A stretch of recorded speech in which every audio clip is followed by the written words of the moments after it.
Esta mañana recibimos a nuestro invitado, José Antonio Zorrilla, embajador de España retirado. Muy buenos días. Hola, buenos días, ¿cómo estáis? Bueno, pues lo primero, de alguna manera nos hemos despertado de nuevo con múltiples asuntos que están escribiendo nuevas páginas en lo que está siendo esa crónica de la guerra de Rusia en Ucrania, en un momento en el que además se está haciendo con las últimas horas de ese cuestionamiento de la participación de Ucrania en el atentado de Crocus, Rusia lanzando ese ultimátum a Ucrania defendiendo esa tesis del Kremlin. ¿Cómo valora a estas alturas lo que está siendo ese discurso Zakharova, el propio Putin apuntando a Ucrania? Pues es de una excepción. Recuerdo a todos que la Primera Guerra Mundial empezó por un ¿cómo se dice?, un ultimátum que le dio el Imperio Austrohúngaro a Serbia. Esto hizo que Rusia se pusiera detrás de Serbia. Francia no le quedó más remedio que ponerse detrás de Rusia porque ellos habían firmado un tratado de amistad y cooperación con ellos. Y mientras tanto, claro, Alemania aseguró que la fe que tenían con Austria-Hungría era la fe de los nibelungos y empezó la Primera Guerra Mundial. O sea que no tengo ningún amor por los ultimátums. Más bien me parece una cosa gravísima. Espero que no llegue a más, no puedo decir otra cosa.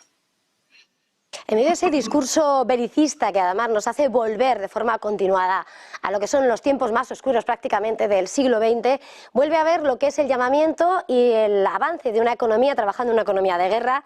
También parece que estamos asistiendo a esos neonazis de alguna manera que también vienen a dificultar aún más o a oscurecer aún más el panorama en medio además precisamente de lo que es la debilidad de la economía alemana. ¿Cómo hay que analizar esta situación? Pues esta situación viene de la siguiente manera. Alemania está en su descenso a los infiernos. Es decir, se acaban de hacer públicas las estadísticas de lo que le espera a Alemania este año que viene, y es una caída de su PIB todavía superior a la del año pasado. Todo esto se hace con la colaboración entusiasta de su clase política.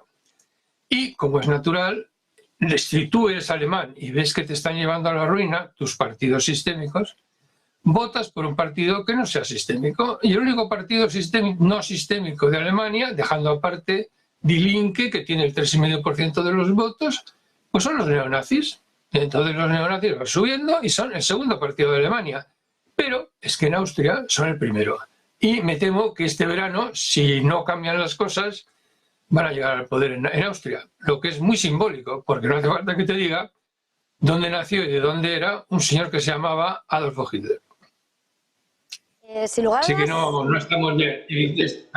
Hay que recordar que nos estamos todos empobreciendo a marchas forzadas. Véase como en España este jueves, por decreto, de manera completamente ilegal, se ha impuesto un nuevo gravamen que consiste en que los que ganen más de 50.000 euros al año tendrán que ir pagando para que sea posible la caja de pensiones, ¿no? Es decir, es un proceso constante de empobrecimiento que viene por dos factores, esencialmente por una inflación que está producida por la guerra y por la continuidad desgraciada de esta guerra de la que los americanos no se bajan. Sigue subiendo el precio del petróleo, entonces no nos queda más que, finalmente, la economía de guerra. Recuerdo a todos que esto de que los cañones o la mantequilla es una cosa que dijo un señor que se llamaba Joseph Goebbels.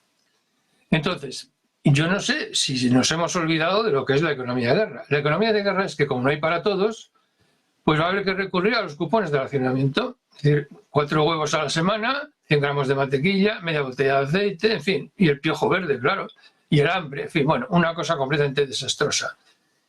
Y todo esto viene porque nosotros teníamos un sistema de seguridad que estaba muy bien, basado en la Conferencia de Seguridad de Helsinki, que era comprensivo porque iba desde Francia hasta Kirguistán. Y, además de eso, de ser inclusivo, estaba basado en la paz, estaba basado en la Ostpolitik, que convirtió a Alemania en el país más querido de los rusos. Pero esto los americanos consideraron que este sistema de seguridad era desdentado, literal, toothless, y lo sustituyeron por un sistema que consistía en partir Eurasia en dos y hacerlo de manera militar. Claro, el resultado fue que todo lo que se había conseguido de 1975 a 1990, es decir, disminución de fuerzas convencionales, sobrevuelo de instalaciones militares, comunicación de maniobras a los contrarios, START, disminución de vectores nucleares, todo va saltando según se pone el sistema de seguridad, entre comillas, americano, todo eso va desapareciendo, hasta que llegamos ahora que ya no hay nada entre los dos. Y claro, inevitablemente se producen aires bélicos que nos afectan a nosotros, pero no a Estados Unidos, porque ellos con sus 300 millones de habitantes y rodeados como están de agua o de amigos, Canadá y México, no tienen ningún problema. Hay otra cuestión que no se menciona, que es Francia. A Francia le echaron los americanos del Pacífico de manera humillante e ilegal para poder montar un AUKUS que consiste en Inglaterra, que no sé qué pinta en esa parte del mundo, Australia y los propios Estados Unidos. Francia, que había hecho un magnífico contrato de submarinos nucleares con Australia, ¡pum!, fuera, de manera ilegal además. Bien, o sea que ya del Pacífico desaparece. Pero es que ahora se va de Francia, se va de África. Entonces, si Alemania está en una situación muy grave económica, Francia está en una situación geoestratégica imposible. ¿Y qué hace Macron? Macron dice que va a mandar 20.000 soldados al frente ucraniano. Déjenme recordarles que una división son 3 brigadas y que 3 brigadas puestas una al lado de otra cubren 20 kilómetros. Díganme qué van a hacer esos 20.000 soldados en un frente de 1.250 kilómetros, por Dios. Nada. Resultado, las expectativas electorales de la señora Le Pen, que también es antisistema, duplican las del señor Macron.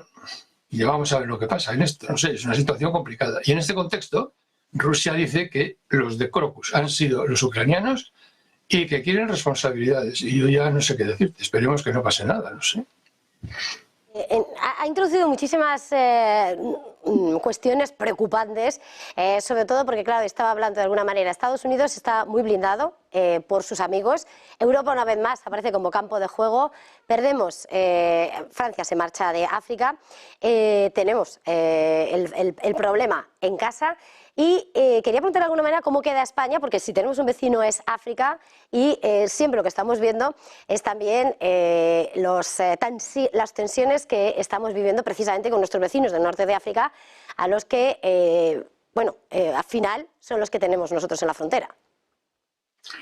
Pues nosotros en África no tenemos nada que decir. Francia debe haber acompañado a Francia de manera solidaria en la operación Barkhane, que también fue instigada, organizada por los propios franceses e ingleses que se cargaron, no sé por qué, eliminaron a Gaddafi, que es lo que ha organizado todo el lío en África, y ahora se han quedado incluso sin los lugares de donde sacan el uranio para mover sus centrales nucleares. Bien, ¿qué le pasa a España en todo este contexto? Pues que está sola. No se aplica el artículo 5, no se aplica ¿cómo se dice esto? La defensa colectiva de la OTAN, y tenemos un vecino que hace, digámoslo claramente, populismo internacional.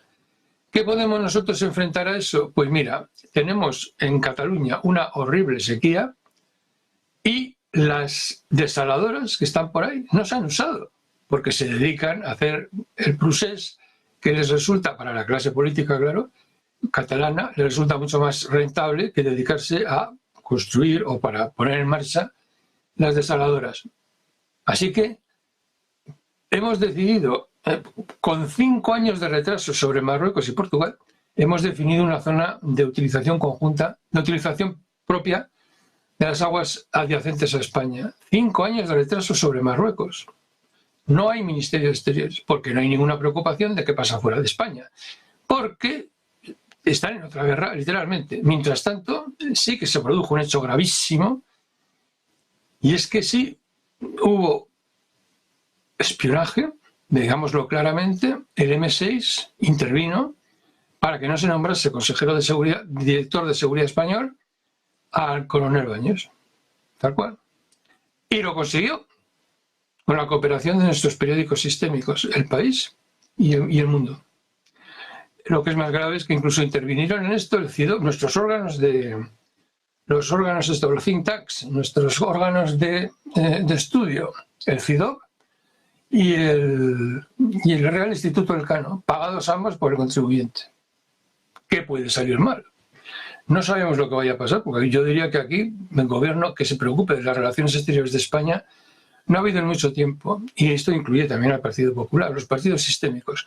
Lo que pasa es que aquí, pues Vox, todo el mundo le tiene mucho miedo, Vox que es un cuero infantil comparado con lo que son los antisistema alemanes. O sea, es que claro, da mucho miedo. ¿Cómo se llaman estos? Los Flügel alemanes, que son la extrema derecha dentro de la derecha neonazi, están vigilados por el servicio de seguridad, vamos, por los servicios secretos alemanes. O sea, es que es muy grave lo que hay, ¿eh? Muy serio. Entonces, yo, de verdad, España la pobre, pues está a merced de lo que le digan, de lo que haga. Ya ves que va, interesantísimo. Menorca se convierte en base de la OTAN. Imagínate. Vamos a poner la OTAN en Menorca a disposición de la OTAN. Pero conviene recordar que ya en su día, con mucho criterio estratégico, Inglaterra se la quitó y España la recuperó. Y esto le costó al almirante inglés el que le fusilasen. Digo, Pink se llamaba, ha pasado la historia. Pues nada, no te preocupes porque lo hayamos recuperado o no recuperado, porque la ponemos aquí a disposición de nuestros amigos que nos llevan a una guerra que yo la verdad no entiendo cuál es el interés que pueda tener Estados Unidos en alterar aquel magnífico sistema de seguridad que teníamos, pacífico e inclusivo, para sustituirlo por un sistema doble y agresivo. Bueno, lo está sufriendo el propio Biden, porque resulta que al subir el precio del petróleo como consecuencia de los bombardeos que Kiev lleva a cabo sobre las refinerías rusas, pues le está hundiendo la campaña electoral. O sea que al final es autodestructivo. Bueno, no tengo palabras. Bueno, mirando a Estados Unidos, porque ya me llega otro asunto, llega sin lugar a dudas lo que viene a ser el Donald Trump, que aparece, ¿no? Sigue teniendo esa fortaleza de cara a las elecciones y en un momento en el que además está elevando su voz con su propia red social, con Truth Social, que además en los últimos días ha ido ganando, ¿no? esa más visibilidad en el mercado, con su cotización en el mercado, pero sobre todo elevando la voz de un Donald Trump que pese a todo el cerco judicial sigue con la fortaleza de su figura, con sus seguidores, y no sé cómo analiza en este punto la persona de quien, bueno, es el rival de Biden de cara a noviembre, que no queda nada. Sí, bueno, yo estoy convencido de que si no hay un francotirador o algo raro de esto, las elecciones las gana Donald Trump. Y ahora es distinto antes, porque antes tenía su propia fortuna detrás. Pero ahora tiene una empresa que ha conseguido levantar del mercado 6.000 millones de dólares. Pasa olímpicamente de lo que le digan todos. Le da igual lo que diga el New York Times, le da igual lo que diga el Washington Post. Ahora entiendo por qué no les dio acreditación en su anterior mandato, por qué no les dio acreditación al Washington Post y al New York Times. Le da igual, da igual. Él tiene su propia red social y su propio ingreso. Entonces pasa olímpicamente, incluso puede pasar del complejo militar industrial y de los donantes habituales. Se dirige directamente al pueblo y dice, dinero, pum, y le dan 6.000 millones. De bueno, pues ya está. Tengo dinero, tengo mi propia red social para contar lo que estoy haciendo, tararí que te di, me da igual todo, me paso. Entonces, la pregunta es, ¿qué quiere hacer Donald Trump? Yo no lo sé. Hay mucha esperanza de que, entre los, claro, todo el mundo, ¿no? Como vemos el desastre en el que estamos, pues todo el mundo piensa que va a venir Donald Trump y lo va a arreglar. Yo no tengo esto nada claro, ni mucho menos. Y tampoco sé lo que quiere Putin. O sea, no sé si Putin quiere pues, que sea simplemente un país neutral y esto sigue igual, o si quiere llegar a Odessa, plantarse en Rumanía y quedarse con todo, cerrar el acceso al mar a Ucrania, crear otra realidad. En fin, yo estoy superado, no sé, es que no lo sabe nadie. Quiero decir, habría que hablarle una entrevista a Putin seria, no la de Tucker Carlson, sino una cosa seria, y preguntarle, o sea, en plan ya científico, a él, o hacerle una entrevista a Lavrov y preguntarles qué queréis, cuál es la articulación territorial que os satisfaría. Y vamos a verlo, porque ahora mismo es un misterio. Respecto a Ucrania no tengo nada que decir. Ya sé que está considerada la víctima sacrificial, no lo digo. El pueblo ucraniano sin duda ninguna. Acaban de bajar la edad del reclutamiento. Pueden ir ya a la guerra los chavales de 18 años, los que están en el liceo, bueno, en el ISTI.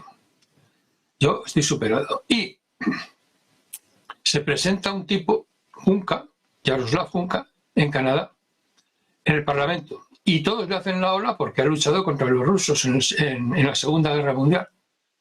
Llega el comité judío y dice, verán ustedes, este señor recibió la Cruz de Hierro por haber matado a los judíos de Ternopil. Bueno, dimite el presidente de la Cámara, el speaker de la Cámara. Tiran abajo el monumento que había, que tiene narices. Había un monumento a la división Galitzen, en Oakville, en Toronto. Lo tiran abajo. Y van los del Maidán y le dan la medalla de la ciudad de Ternopil a este sujeto.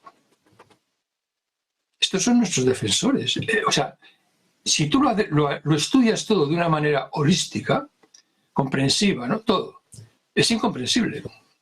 Yo, desde luego, no lo entiendo. Estoy abierto a sugerencias y tal, me decís lo que está pasando y no sé cómo va a terminar. Y, desde luego, en todo este montaje que hay de gran tensión, el que Rusia haya pedido un ultimátum a Ucrania y haya pedido que se le entregue nada más ni nada menos que al jefe de los servicios secretos ucranianos, no es nada tranquilizador. De hecho, hace unos días no decían que era un objetivo legítimo, ¿no? El jefe de seguridad de la inteligencia ucraniana, sin lugar a dudas, el objetivo está claro. Antes de cambiar de asunto, porque querría mirar a Oriente Medio, embajador, me gustaría de alguna manera, decía, no sé cuáles son ni los planes de Trump ni los planes de Putin, pero es verdad que Trump siempre ha dicho yo acabaría con la guerra en un pisplas, y siempre ha tenido más, según nos habéis ido analizando aquí en Negocios Televisión, claro que el enemigo de Estados Unidos es China, no Rusia, pese a esa tradición histórica, digamos como el próximo, ¿no? Como el rival real de la economía americana. ¿Sería más factible, dentro del desconocimiento de todo, que Trump trabajase para antes una salida al problema en Ucrania o ni siquiera por él? Sí, Ucrania es posible, dada su amistad con este hombre fuerte que es Putin, y él se ve como otro Putin, pues es posible que lo de Ucrania se acabase. Pero lo de China no, porque el que empezó la guerra comercial contra China fue Trump. Y respecto al Oriente Medio, pues el que puso la embajada de Estados Unidos, la embajada de Estados Unidos en Jerusalén fue él, lo cual es completamente contrario al derecho internacional. Embajador, la resolución 181 decía... Embajador, sí, lo que decía, perdón, es que era precisamente eso, que Donald Trump siempre ha puesto como el enemigo realmente de Estados Unidos a China. Por eso es rival económico. Como tú has dicho, rival económico, pero no geoestratégico ni nada, simplemente que China lo hace muy bien y se ha quedado con el G5 o el 5G, como quiera. Se ha quedado con el 5G y es el siguiente paso del Internet. Y este es el problema. Esto no se arregla mandando allí portaaviones y tal, no, es que está en otra guerra, es como, no sé dónde vas, manzanas traigo.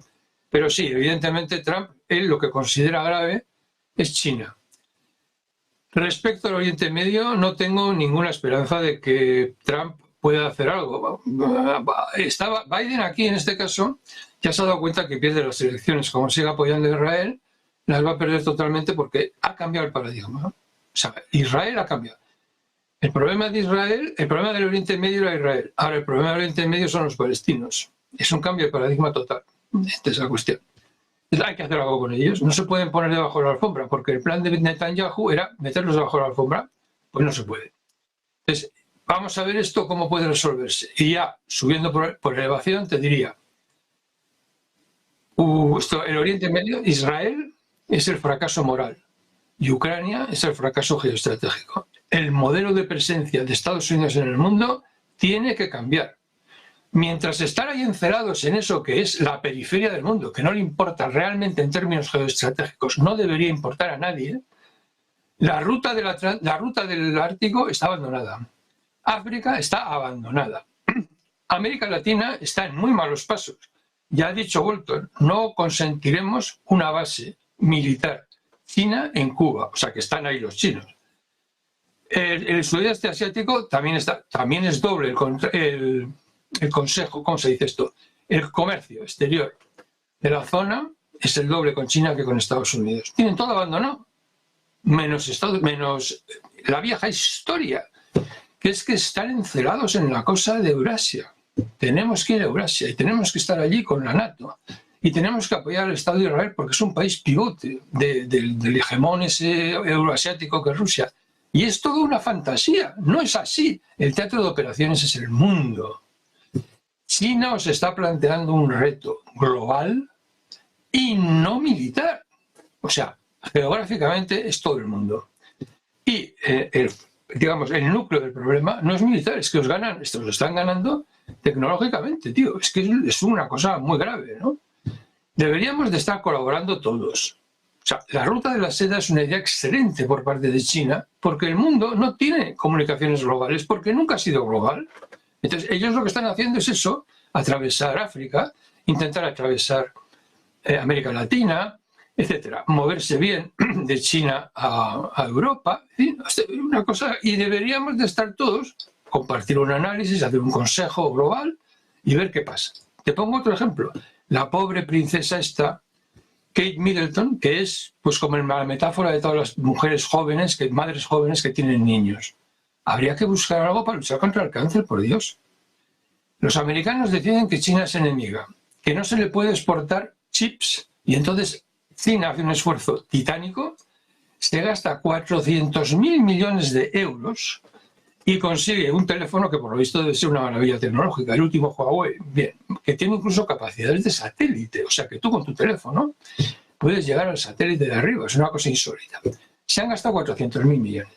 ¿No hubiera sido más razonable no meterle sanciones a China y esos 400.000 millones los dedicamos entre todos a buscar algo contra el cáncer para que las madres jóvenes no dejen huérfanos aquí, no destruyan familias? Es que no tiene sentido, de verdad, porque si me dijeras que tiene sentido, porque es existencial, pero es que no es existencial, no es existencial. Es un dispendio, es una locura, y las Naciones Unidas de esto no se debaten. Está para otra guerra, no sé a qué están, pero no debaten esto, que es lo que debieran de debatir. Pienso yo, vamos. Precisamente a Naciones Unidas decía Biden va a perder las elecciones si seguía con ese apoyo a Israel. La fricción entre Netanyahu y Washington después de decir que va a seguir con Rafah es clara. Y mientras tanto, también Israel ignora los llamamientos a ese proyecto de resolución del que se abstenía Estados Unidos, alto el fuego en la ONU, como deja de alguna manera también a Israel. Bueno, Israel tiene un problema. Y es que no ha decidido todavía si es un Estado o no es un Estado. Si es un Estado, depende, su existencia depende de la resolución 181 de Naciones Unidas, del 48. Y la resolución 181 dice: se rompe el mandato palestino en un Estado judío, un Estado palestino, y para Jerusalén queda un corpus separatum, lo dicen en latín, un cuerpo separado, bajo administración internacional. Mientras tanto, Netanyahu y otros dicen que no, que ellos vienen del pacto de Abraham. Es decir, yo te daré Caná y todas las tierras de Caná y allí seré tu Dios. Y claro, tienen que decidir si es una cosa u otra, porque no es lo mismo. Pero tiene un peligro la idea de Netanyahu. Si tú dices, mi querido amigo, si tú dices que no eres un Estado, si tú dices que vienes del pacto de Abraham, no eres un Estado. Eres una entidad sionista. ¿Y quién dice eso? Los que dicen que los judíos no tienen derecho a tener un Estado, que eso es una entidad sionista y hay que eliminarla. ¿Y qué pasa entonces como daño colateral? Que el país que había surgido para defender a los judíos de la ira incomprensible de los gentiles se convierte en el mayor vehículo de antisemitismo de todo el mundo. Y en esto estamos. Y antes de terminar, embajador, voy a abusar un poco de su confianza, ya que le tenemos aquí, porque querría hacer un eco de una noticia de última hora, sin lugar a dudas, porque las elecciones en Turquía, las elecciones municipales, han ocupado los grandes titulares de esta noche. Y la última hora llega por parte precisamente de la administración presidencial turca, que no es otra que la administración de Recep Tayyip Erdogan, que ha rechazado los llamamientos al adelanto electoral, a elecciones presidenciales anticipadas. Insiste la administración de Erdogan que el mandato va a durar hasta 2028 y lo acaba de decir el propio asesor de Recep Tayyip Erdogan. Recordemos que ha sufrido el mayor varapalo en las elecciones municipales en sus 20 años de poder y que ha dado el triunfo al partido de la oposición y que da la mayor visibilidad al alcalde de Estambul. Es la última hora, señalando la administración administración de Erdogan, que va a continuar pese al varapalo sufrido en las urnas anoche, en las municipales. Erdogan va a seguir al frente del poder hasta 2028. Muy rápidamente, embajador, y discúlpeme, no sé qué le ha parecido de alguna manera ese resultado electoral que ha sido un golpe para el partido de Erdogan y qué puede suponer, aunque él dice que va a seguir hasta 2028. Pues estamos en lo mismo. Estamos en lo mismo. Es decir, ¿dónde están los grandes hombres duros? ¿De dónde viene la legitimidad de esta gente que va a cambiar el mundo y que se cisca en las elecciones? Del campo. ¿Qué dice la ciudad? Que no. Lo vimos en el Brexit. 70% de los londinenses votaron quedarse en Europa. Perdieron, porque los otros, el campo decía que no. Hungría, ¿cuál es el apoyo de este señor? Pues el apoyo de este señor es el campo, evidentemente. Polonia, ¿dónde se apoyaban los locos aquellos de extrema derecha y liberales que había? Que querían, no sé, reproducir la Europa de los años 30, del campo. ¿Y dónde va Erdogan? Pues ¿dónde pierde Erdogan? En Estambul. No es normal, no pasa nada. No es la primera vez que pierde. Estambul lo tiene perdido Erdogan, la vez anterior también. O sea que no hay que darle demasiados cuartos al pregonero. Estas cosas pues pasan, es normal. Ahora, Erdogan tiene una enorme importancia porque es un hombre clave en el tema ucraniano-ruso. Es un hombre muy importante. Su intervención es decisiva. Él, pues no sé, lo que él diga tiene una enorme importancia. Por ejemplo, ahí se hicieron las negociaciones de paz entre Ucrania y Rusia hasta que las vetó Boris Johnson, que yo creo que esto, si hubiera un tribunal en el mundo, tendría que responder por haber dicho eso, ¿no? Porque ya estaba hecho todo. Aristovich y Arakamian habían llegado a un acuerdo y estaban ahí, cuentan ellos que llegaron a abrir una botella de champán. Y eso fue todo eso pasaba en Estambul. Y Estambul también le ha dado armas a Ucrania, pero luego dice que el que tiene razón es Rusia, etcétera. O sea, está en una situación entre con un pie en una cosa y un pie en la otra, por no hablar de lo que está pasando con los kurdos, la presencia en Siria, en fin, bueno, es una máquina de inestabilidad este hombre, ¿no? Pero es muy importante. Quiero decir que sus decisiones tienen una tarjeta excelente y ha sido decisivo en la victoria de Azerbaiyán en el... Pues José Antonio Zorrilla, embajador de España retirado, ha sido un placer una vez más. Gracias, feliz jornada, feliz día. Muchas gracias.